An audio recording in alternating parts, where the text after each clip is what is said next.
आज की बड़ी खबरों में क्या कुछ खास है, इसको विस्तार पूर्वक बताने के लिए हमारे साथ हमारे संवाददाता रायपुर से अमित जुड़ चुके हैं और साथ ही मध्य प्रदेश से भोपाल से हमारे साथ कुलभूषण भी जुड़ चुके हैं। आइए रुक करते हैं अमित का सबसे पहले और जानते हैं कि रायपुर में आज क्या कुछ बड़ी खबरें हैं और क्या कुछ निकल कर आ रहा है इन खबरों से।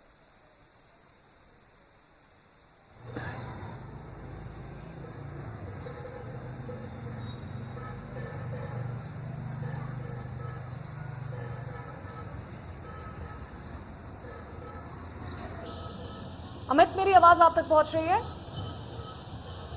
रुक करते हैं अमित का। अमित हमारे साथ रायपुर से जुड़ चुके हैं और अमित आज जैसा कि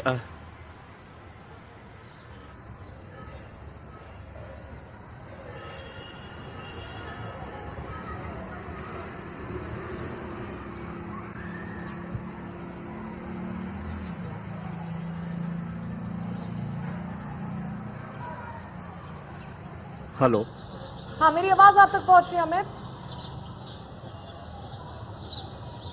हाँ वर्षा, जैसा कि आज मुख्यमंत्री विभिन्न कार्यक्रमों में रहेंगे, वो दुर्ग और भिलाई के दौरे पर जा रहे हैं। आज 2:30 बजे के लगभग वो यहाँ से दुर्ग के लिए निकलेंगे। दुर्ग जिले के भिलाई क्षेत्र में जाएंगे, जहाँ सेक्टर 6 में हेलीपैड में पहुंचने के बाद वह लगभग जो पद्म श्री डॉक्टर राधेश्याम बारले के सम्मान समारोह एक आयोजित किया गया है दशहरा मैदान भिलाई में, रिसाली में, तो वहां पर वह पहुंचेंगे और इस कार्यक्रम में शामिल होंगे और डॉक्टर राधेश्याम बारले के सम्मान समारोह में शामिल होने के बाद वह लगभग 4:30 बजे के लगभग वापस रायपुर लौट आएंगे। इसके साथ ही लगभग 6:30 बजे के लगभग वह सयाजी होटल पहुंचेंगे, जहां पर दिवाली मिलन कार्यक्रम का आयोजन रखा गया और दिवाली मिलन कार्यक्रम में शामिल होने के बाद ठीक 8 बजे वह विशेष विमान से दिल्ली के लिए रवाना हो जाएंगे। मैं यह बताना चाहूंगा कि चूंकि दिल्ली का कार्यक्रम मुख्यमंत्री का नहीं था, यह अचानक बना और इसको लेकर कई तरह के कयास भी लगाए जा रहे हैं और काफी इसे अहम भी माना जा रहा है, क्योंकि जिस तरीके से अचानक यह प्रोग्राम दिल्ली का बना है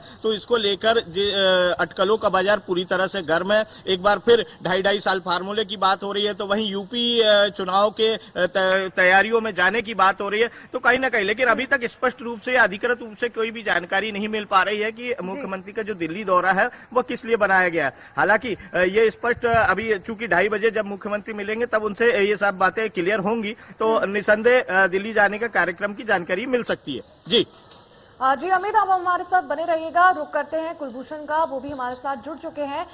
कुलभूषण, आज शिवराज सिंह चौहान के क्या कुछ कार्यक्रम होने हैं?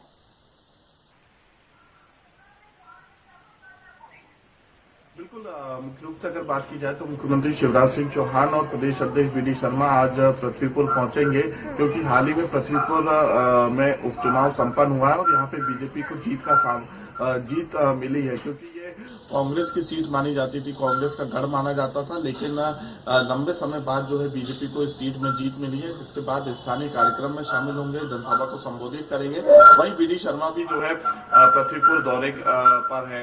मुख्यमंत्री शिवराज सिंह चौहान और प्रदेश अध्यक्ष वी डी शर्मा जनता का धन्यवाद अर्पण करेंगे। इसके साथ ही यहाँ पे जो कार्यकर्ता हैं, क्योंकि यहाँ पे ये देखा गया है कि कांग्रेस का दल था, पूर्व मंत्री राठौर लंबे समय से यहाँ विधायक रहे और वहीं अगर बात की जाए तो बीजेपी ने लंबे समय बाद इस सीट पर जीत दर्ज की है, जिसके बाद मुख्यमंत्री शिवराज सिंह चौहान और प्रदेश अध्यक्ष वी डी शर्मा इस क्षेत्र में पहुंच रहे हैं और जनता का अभिवादन व्यक्त करते हुए नजर आएंगे, क्योंकि कल जो है कांग्रेस प्रदेश अध्यक्ष कमलनाथ रेगांव पहुंचे थे। लंबे समय बाद कांग्रेस ने रेगांव में जीत दर्ज की है, तो अब जनता का यहाँ पे जो है आभार व्यक्त किया जा रहा है। इसके साथ ही प्रधानमंत्री नरेंद्र मोदी के दौरे को लेकर मुख्यमंत्री शिवराज सिंह चौहान की समीक्षा बैठक लगातार चल रही है और इसी को लेकर आज वो बैठक भी करेंगे। तैयारियों को लेकर मंत्री समूह और अधिकारियों से चर्चा करेंगे। वहीं तैयारी जो है अब जोरों शोरों से शुरू हो चुकी है, क्योंकि जनजातीय ये पूरा कार्यक्रम है और प्रधानमंत्री नरेंद्र मोदी का 4 घंटे का ये पूरा दौरा कार्यक्रम रहेगा। इस दौरे कार्यक्रम की अगर बात की जाए तो सबसे पहले जम्बूरी मैदान में जो आदिवासी समाज वर्ग के लिए जनजातीय कार्यक्रम का आयोजन किया गया है। इस कार्यक्रम में प्रधानमंत्री नरेंद्र मोदी शामिल होंगे। तकरीबन 2.5 लाख से अधिक किसान जो है इस कार्यक्रम में शामिल हो सकते हैं। इसके साथ ही अगर बात की जाए तो उसके बाद Habibganj world class railway station का शुभारंभ प्रधानमंत्री नरेंद्र मोदी करेंगे। तो ऐसे टोटल राजधानी भोपाल में प्रधानमंत्री 4 घंटे रुकेंगे। उनकी तैयारी को लेकर जो है जोरों शोरों से तैयारी शुरू हो चुकी है। जो सड़कें हैं वो चकाचक की जा रही हैं। इसके साथ ही जिस रूट से भी प्रधानमंत्री मोदी निकलेंगे उस रूट को तैयार किया जा रहा है, डेकोरेट किया जा रहा है। इसके साथ ही कार्यकर्ताओं के होर्डिंग लगाए जा रहे हैं। तकरीबन 100 से अधिक जो है LED स्क्रीन लगाई जाएंगी। तो यहाँ पे तैयारियों की क्या स्थिति है इसको लेकर भी मुख्यमंत्री जो है अधिकारियों और मंत्रियों से चर्चा करेंगे। जी कुलभूषण, आप हमारे साथ बने रहिएगा। चलते हैं अमित के पास। अमित, आज बीजेपी की प्रेस वार्ता है, इस पर क्या कुछ अपडेट है?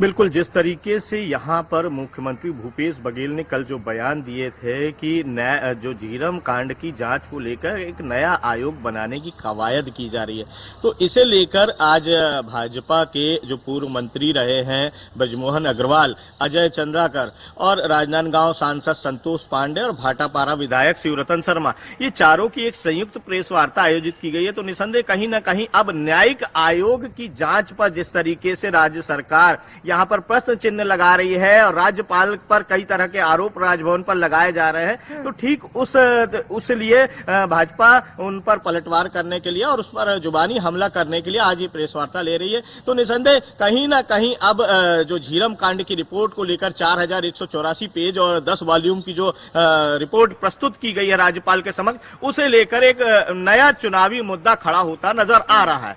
तो ये कह सकते हैं कि झीरम कांड अब एक बड़ा चुनावी मुद्दा छत्तीसगढ़ में बन सकता है। जी वर्षा। जी अमित, आप हमारे साथ बने रहिएगा। रुक करते हैं कुलभूषण का। कुलभूषण, वैक्सीनेशन महाअभियान की शुरुआत तो हो चुकी है। कल कितने लोगों को वैक्सीन लगी, पहली डोज और दूसरी डोज, और आज कितने लोगों को लगने वाली है?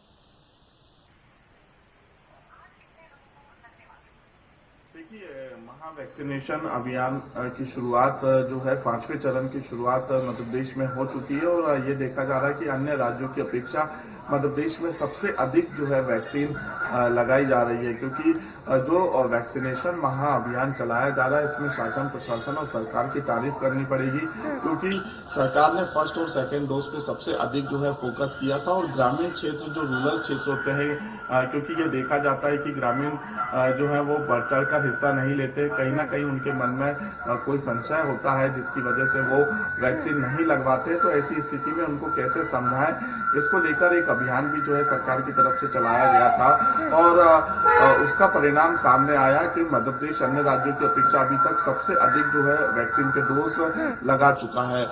फर्स्ट डोज की बात की जाए तो लगभग 100% फर्स्ट डोज कंप्लीट हो चुके हैं और अब सेकेंड डोज पे जो है सरकार का फोकस है।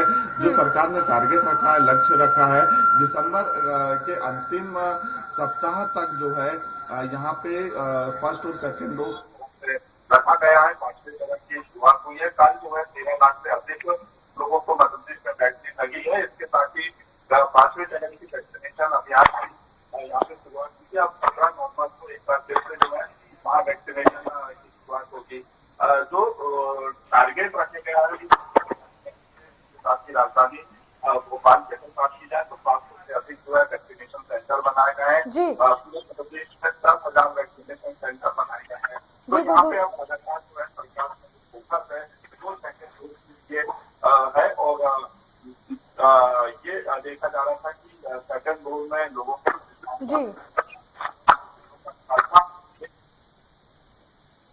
जी कुलभूषण, आप हमारे साथ बने रहिएगा। रुक करते हैं अमित का।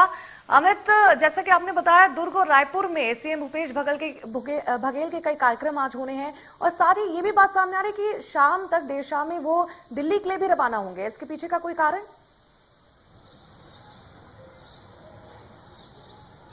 बिल्कुल, जैसा कि मैंने कहा वर्षा कि मुख्यमंत्री का जो दिल्ली का प्रोग्राम है वह अचानक तैयार हुआ है और वो विशेष विमान से वह दिल्ली जा रहे हैं, तो कहीं ना कहीं ये जो प्रोग्राम बना है वह अचानक बना, क्योंकि आज वह यहीं रहने वाले थे और जो भिलाई और दुर्ग में कार्यक्रम थे उसमें ही शामिल होने थे। लेकिन जिस तरीके से अचानक ये प्रोग्राम बना है तो ये हो सकता है कि हाईकमान ने उन्हें बुलाया हो, चाहे वो उत्तर प्रदेश के चुनाव की बात की चर्चा को लेकर हो या 2.5 साल के फार्मूले की बात पर जो कयास लगते हैं, अटकलों का बाजार गर्म रहता है, वह भी हो सकती है। तो दोनों ही बातों में मुख्यमंत्री भूपेश बघेल की मुलाकात आलाकमान से हो सकती है।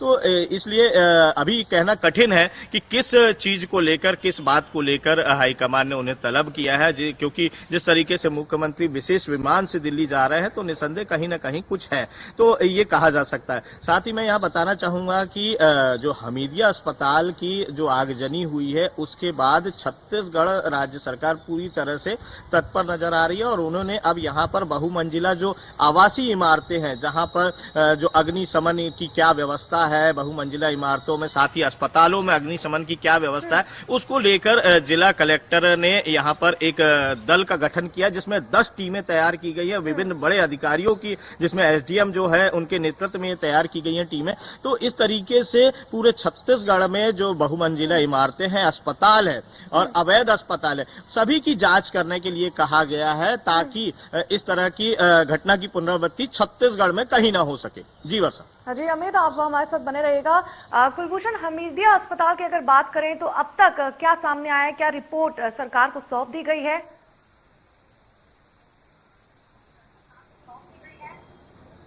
बिल्कुल, यहाँ पे जिस प्रकार से कल मुख्यमंत्री शिवराज सिंह चौहान ने बैठक बुलाई थी और इस बैठक के बाद जो निर्णय लिए गए, तत्काल रूप से जो है 4 अधिकारियों को सस्पेंड किया गया, डीन को सस्पेंड किया गया। लेकिन सवाल ये उठता है क्या सस्पेंड करने से, कार्रवाई करने से ऐसी घटनाएं रुक जाएंगी? आखिरकार क्यों लापरवाही जो है यहाँ पे देखी जाती है सरकार की तरफ से, प्रशासन की तरफ से, अधिकारियों की तरफ से? अगर सस्पेंड करने के बाद क्या उन बच्चों को हम दोबारा जीवित कर सकेंगे? क्योंकि ये वही अधिकारी हैं जो नोटशीट पे सिर्फ साइन कर देते थे, लेकिन उसका जो पैसा है सरकार की तरफ से पूरा लेते थे, लेकिन रिपेयरिंग के नाम पे सिर्फ जो है वायरों में टेप लगा दिया जाता था या सॉफ्टवेयर, कंप्यूटर सॉफ्टवेयर जो मशीन ब्लास्ट हुई थी उस मशीन को रिपेयर कर दिया जाता था। तो समय रहते क्यों जो है यहाँ पे मशीनें नहीं बदली जाती थी? ये सबसे बड़ा कारण है कि आखिरकार अधिकारी क्यों बच्चों की जान से खिलवाड़ कर रहे थे। तकरीबन यहाँ पे सरकार की तरफ से 4 मौतों की पुष्टि हुई है, 12 से अधिक जो है यहाँ पे बच्चे खत्म हो चुके हैं, लेकिन कह सकते हैं कि एक बड़ी लापरवाही यहाँ पे स्वास्थ्य विभाग की देखी जा सकती है कि सिर्फ खाना पूर्ति की गई है और 4 अधिकारियों को सस्पेंड कर दिया गया है। उनके खिलाफ मामला भी दर्ज होना चाहिए, क्योंकि उनकी ही वजह से जो है इतना बड़ा हादसा हुआ है, यहाँ पे बच्चों की जान से खिलवाड़ हुआ है। हालांकि अब लगातार जो है इस पूरे मामले पे मुख्यमंत्री शिवराज सिंह चौहान नजर बनाए हुए हैं। मध्य प्रदेश के तमाम जो हॉस्पिटल है यहाँ का वो निरीक्षण भी जल्द कर सकते हैं और इसके साथ ही सभी अस्पतालों के जो सीएमएचओ हैं, जो अधिकारी हैं, जो डीन है, उनको जल्द से जल्द रिपोर्ट सौंपने की बात की गई है कि आपके अस्पतालों में क्या व्यवस्था जो है आपने की है और अगर किसी प्रकार की कोई कमी है तो उसे जल्द से जल्द दुरुस्त किया जाए। हालांकि अभी फिलहाल यहाँ पे ये कह सकते हैं कि एक बड़ी कार्रवाई जो है सरकार ने अधिकारियों के खिलाफ की है। जी कुलभूषण और अमित, हमारे साथ बने रहने के लिए और खबरों को विस्तार पूर्वक बताने के लिए आप दोनों का बहुत बहुत धन्यवाद। खबरों में बस इतना ही, मुझे दीजिए इजाजत। देश प्रदेश की तमाम बड़ी खबरों के लिए आप देखते रहिए इंडिया न्यूज मध्य प्रदेश छत्तीसगढ़। मध्य प्रदेश छत्तीसगढ़ की हर खबर सीधे आपके मोबाइल फोन पर, सोशल मीडिया के हर प्लेटफॉर्म पर है। इंडिया न्यूज मध्य प्रदेश छत्तीसगढ़, अभी सब्सक्राइब करें हमारा चैनल और पाएं मध्य प्रदेश छत्तीसगढ़ की पल पल की खबर।